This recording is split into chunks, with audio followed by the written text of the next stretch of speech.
ለምን እንቀጥርሃለን ወይም ደግሞ ለምን እንቀጥርሻለን?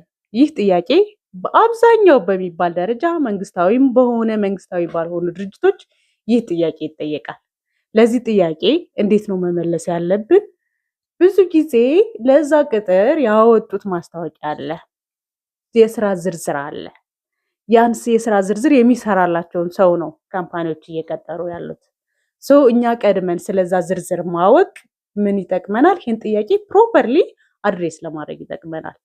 እኔም ብትቀጥሩኝ እንደዚህ ነገሮች ላይ በጣም ጎበዝ ነኝ። አሁን በፊት ከሰራሁበት መስሪያ ቤት በእነዚህ ነገሮች ሁልጊዜ እንደተመሰገንኩ ነው የሚሉት። እነዚህ የምትሏቸው ነገሮች እዛ የስራ ዝርዝር እነሱ ያወጡት ጄዲ ላይ ያሉት የስራ ዝርዝሮች ቢሆኑ ሞር ይመረጣል። ሁለተኛ ሶፍት ስኪላችሁን ታሳየ። ዴዲኬትድ ነኝ፣ ለስራዬ ታማኝ ነኝ፣ በጣም ስራዬ ላይ ከያዝኩ አለቅም፣ ዴድላይን ሚት አደርጋለሁ፣ ከሰው ጋር አደብተብል ነኝ፣ በጣም ቶሎ ከአካባቢው ጋር እላመዳለሁ፣ የዚህ ከምፓኒና ቪዥን እና ሚሽን በደንብ አይቼዋለሁ። እኔም ብትቀጥሩኝ የእናንተ ከምፓኒ ይሄ ሚሽን አለው እና ይህን ነገር ሰክሲድ እንዲያደርግ እኔ ደግሞ የበኩሌን በዚህ ልክ አስተዋጽኦ አደርጋለሁ። ስለዚህ ብትመርጡኝ በጣም ታተርፋላችሁ። ለዚህ ቦታ በጣም ጥሩ ካንዲዴት ነኝ ወይም ደግሞ ወሳኝ ሰው ነኝ ብዬ አምናለሁ ብሎ በደንብ በጄዲው ዙሪያ